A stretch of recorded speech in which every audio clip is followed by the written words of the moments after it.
Hello everyone. आई hope कि आप लोग सब लोग अपने घर में सेफली स्टडी कर रहे होंगे और ये कोविड-19 पैंडेमिक आप लोगों के स्टडी को हैम्पर नहीं कर रहा होगा। तो आज की वीडियो में हम लोग पढ़ेंगे गोल्जी अपैरेटस के बारे में। Before we start our topic, हम लोग कुछ एक मोटिवेशनल लाइन है आपके लिए जो मे बी शायद आपको थोड़ा बहुत मोटिवेट करने में हेल्पफुल रहेगा। लाइन कुछ इस तरीके से है, बुझी शमा भी जल सकती है, तूफानों में भी कश्ती निकल सकती है, होके मायूस यूं ना अपने इरादे बदल, तेरी किस्मत कभी भी बदल सकती है। यही सोच के साथ आप लोग पढ़ाई करते रहिए। किसी भी तरीके का कोई भी प्रॉब्लम हो, कोई भी इशू हो, किसी भी टॉपिक में आप मुझे कमेंट सेक्शन में इजीली आप मेंशन कर सकते हैं। मैं आपको उसका आंसर करने की पूरी कोशिश करूंगी।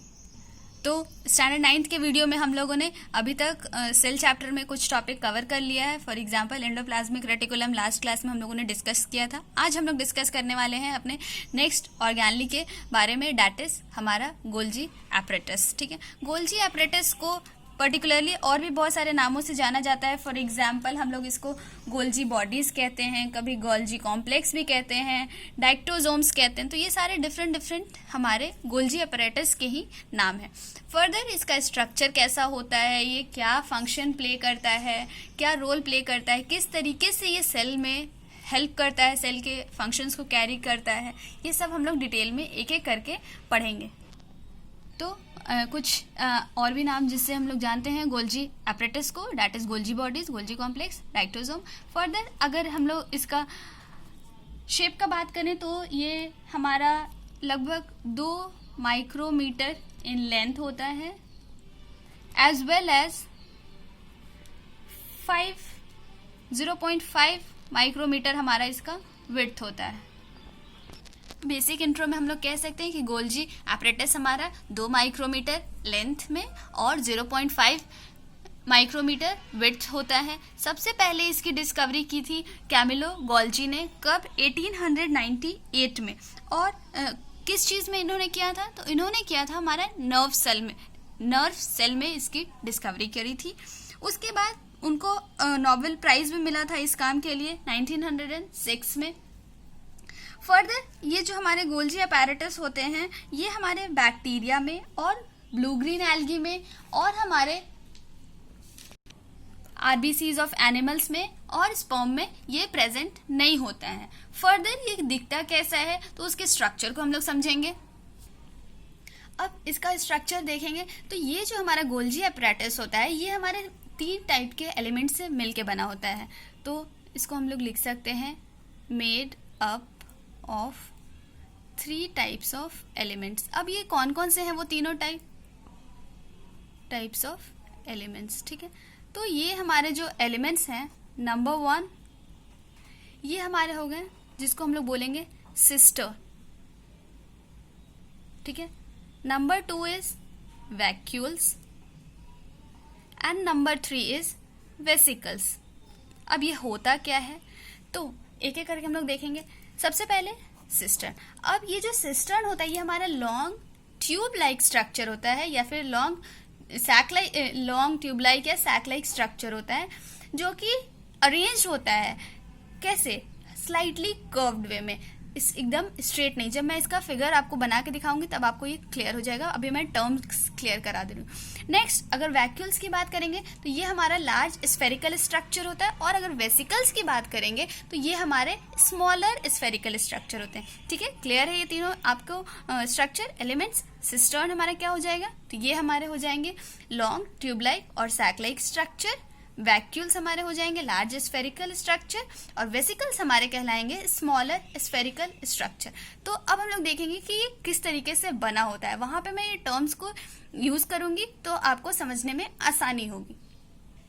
तो अब हम लोग स्ट्रक्चर देखेंगे इसका गोल्जी बॉडीज का। तो ये कुछ इस तरीके से हमारा अरेंज्ड होता है। ठीक है, ये स्ट्रेट नहीं रहेगा, मैंने जैसा कि आपको पहले ही बताया था थोड़ा सा कर्व रहेगा। इसी तरीके से हम बाकी सारे भी बना लेंगे। थोड़ा सा ये बल्जिंग रहेगा साइड में।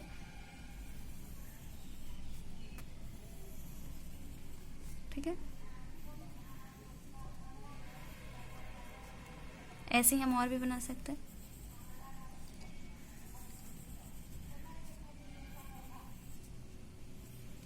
ठीक है, ये हमारा, इसको अब हम लोग लेवलिंग कर लेंगे, ये हमारा क्या कहलाएगा, सिस्टर्न। ठीक है, अब ये जो हमारे सिस्टर्न्स है ये कहीं कहीं इंटरकनेक्टेड भी रहते हैं, इसलिए हम लोग इसको कहते हैं दे आर इंटरकनेक्टेड। ठीक है,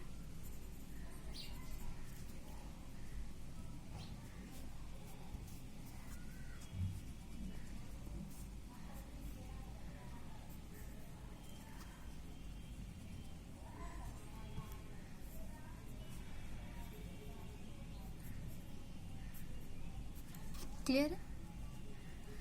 अब ये जो हमारा स्ट्रक्चर है ये हमारा सिस्टर्न हो गया। अभी मैंने आपको बताया था ये ट्यूबलाइट स्ट्रक्चर्स हमारे होंगे। फर्दर इसके ऊपर वाले पोर्शन को, ये आपको दिख रहा होगा थोड़ा सा इस तरीके से डायग्राम बनाने से, ये हमारा दो रीजन की तरह फॉर्मेशन कर रहा है। क्या क्या, ये हमारा कौन सा रीजन शो कर रहा है, ये हमारा कनकेव साइड, और ये वाला जो हमारा नीचे वाला साइड है जिसको कन्वेक्स साइड। ठीक है, अब इस कनकेव साइड को हम लोग और कौन से नाम से जानते हैं, तो इसको हम लोग कहते हैं, इस साइड को हम लोग कहेंगे मैचुरेशन फेस या फिर ट्रांसफेस। ठीक है, ये इसका नाम हो गया। वेयर एज कन्वेक्स साइड का हम लोग क्या कहेंगे, ये इसका नाम क्या होगा, तो इसको हम लोग कहते हैं फॉर्मेशन फेस और सिस फेस। अब ये जो हमारा गोल्जी बॉडी है वो एक तरीके से अगर देखा जाए तो ये कप लाइक या फिर बाउल लाइक अपीयरेंस शो करता है, क्योंकि ये थोड़ा सा हमारा स्लाइटली कर्व्ड है। अभी अभी हम लोगों ने देखा अपर सरफेसेस को, ऊपर की तरफ जो हमारा डेट इज कनकेव साइड, उसको हम लोग किस नाम से जानेंगे, डेट इज मैचुरेशन फेस और ट्रांसफेस, और कन्वेक्स साइड को हम लोग फॉर्मेटिव फेस या सिस फेस कहेंगे। अब अगर बात आती है तो दूसरी पॉइंट, ये हमारा इंटरकनेक्टेड होगा। उसके बाद अब हम लोगों ने देखा था 3 एलिमेंट्स से ये बने होते हैं, 3 स्ट्रक्चर से बने होते हैं। पहला था हमारा सिस्टम हो गया, दूसरा हमारा बचा था क्या, वैक्यूल्स और वेसिकल्स। तो जो कनकेव साइड है हमारा, वहां पे हमारा प्रेजेंट होगा वैक्यूल्स। ठीक है, इस तरीके से, और कन्वेक्स साइड वाले रीजन में हमारे प्रेजेंट्स होंगे वेसिकल्स।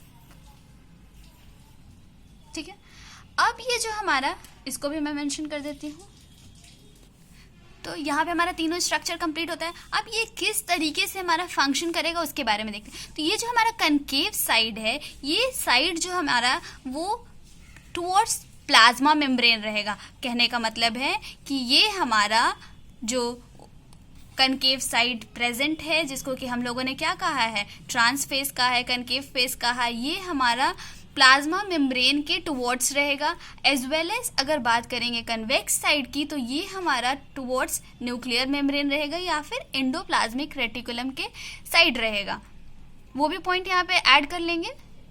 कहने का मतलब क्या है कि कभी भी जब भी हम लोग गोल्जी अपैरेटस के बारे में, इसके स्ट्रक्चर के बारे में स्टडी करेंगे, तो हम लोग क्या ध्यान रखेंगे, सपोज दैट कि अगर ये हमारा एक सेल है, ठीक है, ये हमारा हो गया न्यूक्लियस, तो अभी अभी हम लोगों ने देखा था कि कन्वेक्स साइड हमारा कहाँ रहेगा, न्यूक्लियर मेम्ब्रेन के तरफ रहेगा। यानी कहने का मतलब क्या है कि कोई भी हमारा गोल्जी बॉडीज बनेगा वो इस टाइप के स्ट्रक्चर में होगा।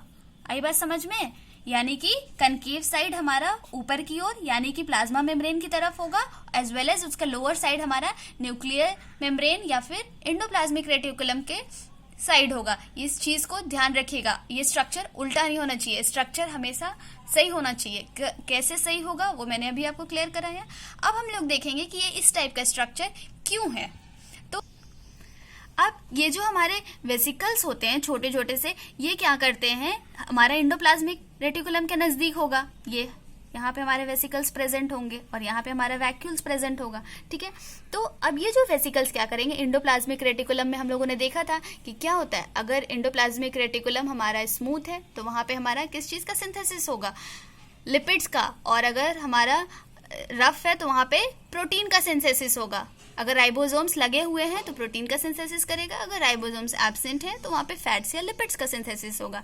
अगर राइबोसोम्स लगे हुए हैं तो उसको हम लोग रफ कहेंगे, और अगर नहीं लगे हुए हैं तो उसको स्मूथ कहेंगे। तो अब एंडोप्लाज्मिक रेटिकुलम से हमारे जो मैन्युफैक्चर्ड प्रोटीन या लिपिड्स आए हैं वो इस वेसिकल्स से, वेसिकल्स क्या होता है, तो वो एक फ्लूइड फील्ड वेसिकल्स होते हैं हमारे, जिसमें कि वो प्रोटीन, हमारा मैन्युफैक्चर्ड प्रोटीन या फिर लिपिड्स जो भी एंडोप्लाज्मिक रेटिकुलम से आया वो इसमें प्रेजेंट होगा। और ये क्या करेगा, ये फर्दर नीचे वाले फेस को, यहाँ पे देख लीजिए, यहाँ पे आपको अच्छे से समझ में आएगा, ये जो हमारे वेसिकल्स हैं वो इसमें हमारे सिस्टर्ने के लोअर सरफेस पे अटैच्ड हो जाएंगे। यहाँ पे मैं आपको समझाने के लिए यहाँ पे अटैच करके दिखाता हूँ। अब ये जो मैन्युफैक्चर्ड प्रोटीन वगैरह है, अब यहाँ पे इसका हम लोगों ने नाम ही देखा था पहले, फॉर्मेटिव फेस। फॉर्मेटिव फेस मतलब, कहने का मतलब क्या है कि अब ये प्रोटीन हमारा इस सिस्टर्ने रीजन में एंटर करेगा और यहाँ पे हमारा उसका प्रोटीन का वेल मैन्युफैक्चरिंग स्टार्ट होगा, और फर्दर ये हमारा यहाँ पे जा करके पूरी तरीके से मैच्योर्ड हो जाएगा, और इस वैक्यूल्स की हेल्प से फर्दर सेल मेम्ब्रेन या फिर सेल के बाहर वो प्रोटीन जाने के लिए, मैन्युफैक्चर्ड प्रोटीन हमारा पूरी तरीके से प्रोटीन तैयार हो गया, वो अब सेल मेम्ब्रेन में या तो एम्बेडेड हो जाएगा या फिर सेल के बाहर जहाँ पे भी उसकी ज़रूरत है वहाँ पे वो जाएगा, अपना फंक्शन परफॉर्म करेगा।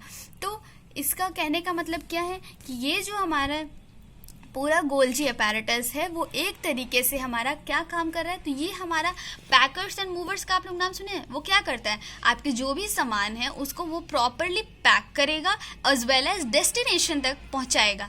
मतलब अगर पैकर्स एंड मूवर्स को हम लोग बुक करते तो उसको क्या करते हैं, पैसे दे देते हैं, जो भी सामान है उसको प्रॉपरली वो पैक्ड कर देगा हमारा अच्छे से, ताकि हमारा सामान डैमेज ना हो और रिक्वायर्ड जहाँ पे जगह है वहाँ तक वो पहुँचाने का काम करेगा। तो उसी तरीके से ये हमारा फंक्शन गोल्जी बॉडीज़ का बिल्कुल पैकर्स एंड मूवर्स की तरह ही है। तो स्ट्रक्चर क्लियर है, तो अब हम लोग आगे उसके फंक्शंस को देख लेते हैं। आई होप कि आपको स्ट्रक्चर क्लियर होगा। क्या क्या मैंने स्ट्रक्चर के बारे में बताया, सब कुछ।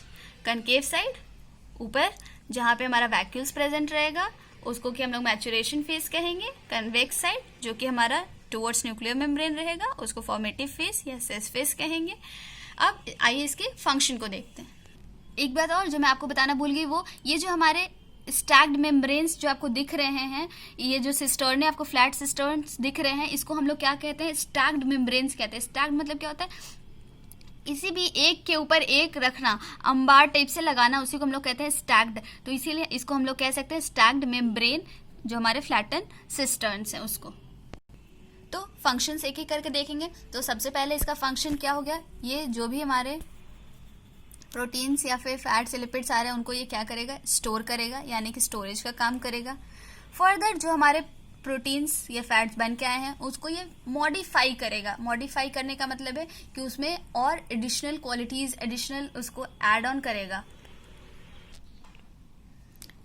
पैक करेगा, मैंने अभी अभी बताया आपको, ये पैकर्स एंड मूवर्स की तरह काम करेगा। पैकेजिंग ऑफ प्रोडक्ट्स, और पैक करने के बाद और क्या करेगा, डिस्पैच करेगा। Dispatches the cellular secretion.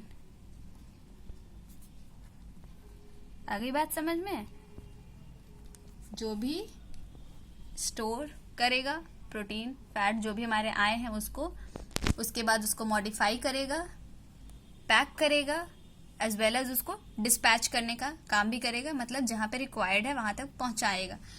और अगर दूसरी इसका फंक्शन की बात की जाए तो एक और इसका फंक्शन हम लोग जान सकते हैं, दैट इज कि ये हमारा हेल्प करेगा सेल मेम्ब्रेन के फॉर्मेशन में। तो वो भी यहाँ पे लिख दे रही हूँ। इस तरीके से गोल्जी अपैरेटस के बारे में एक बात क्लियर हुई कि ये हमारा Golgi apparatus show polarity. Polarity मतलब क्या होता है कि कनकेव और कन्वेक्स साइड्स हमारे टुवर्ड्स, कनकेव हमारे कहाँ, towards plasma membrane, as well as convex हमारा टुवर्ड्स न्यूक्लियर मेम्ब्रेन रहता है। और हम लोगों ने देखा कि प्लांट सेल में इस पर्टिकुलर गोल्जी बॉडीज को हम लोग डाइक्टोसोम कहेंगे। ये थी कुछ गोल्जी अपैरेटस के बारे में, गोल्जी बॉडीज के बारे में इंपॉर्टेंट बात कि ये हमारा एब्सेंट होगा, बैक्टीरिया और ब्लू ग्रीन एल्गी में ये हमारे स्टैग्ड मेम्ब्रेन्स होते हैं, जिनको कि हम लोग सिस्टर्न्स कहेंगे। फर्दर ये 3 एलिमेंट्स से बने होते हैं। वो 3 एलिमेंट्स कौन कौन से होते हैं? सिस्टर्न्स, हमारे tubelike structures, as well as vacuoles, large spherical, vesicles, smaller sphericals. किस तरीके से ये अरेंज्ड होते हैं वो मैंने बताया, और function. That's all about Golgi bodies. I hope कि आपको ये टॉपिक क्लियर हो गया होगा। Still if you face any kind of difficulties, feel free to ask me in the comment section. मिलते हैं अगले वीडियो में एक नए ऑर्गेनली के साथ। तब तक के लिए पढ़ाई करते रहिए, और जो भी डाउट हो मेक श्योर वो क्लियर हो जाए। Thank you.